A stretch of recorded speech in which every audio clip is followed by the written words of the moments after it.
Ibinahagi ni former 8th Division World Champion at pambansang kamao na si Manny Pacquiao ang malalim na rason sa likod ng kanyang pagbabalik sa ibabaw ng lona. Para sa detalye, narito ang report ni Paulo Salamati. Maraming mga fans di lamang sa Pilipinas kundi sa buong mundo, maski ang mga ilang boxing legends ang nagulat sa pag-aanunsyo kamakailan ni pambansang kamao Manny Pacquiao sa kanyang pagbabalik sa ibabaw ng lona sa kabila ng edad na 46 anyos. Ang kanyang pagbabalik ay hindi basta-basta dahil agad itong sasabak sa isang world title fight katapat si World Boxing Council o WBC welterweight champion Mario Barrios sa darating na July 19 sa Las Vegas, Nevada.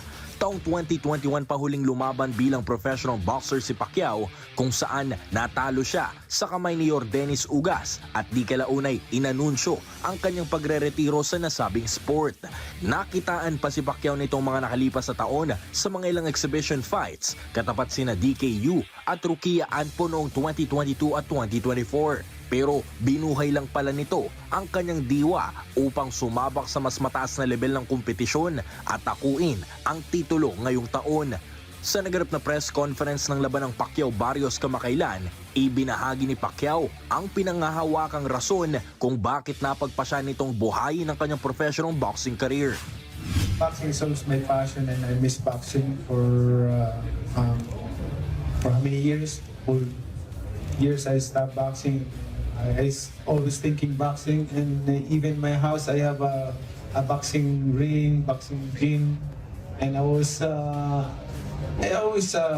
work out every day.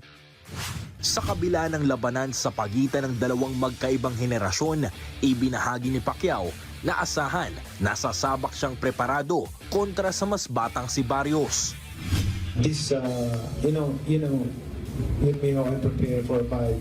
Like I'm not taking it lightly. I work hard. I like punishing myself to the limit. So it's gonna be. I can assure that I'm in 100% condition in the fight.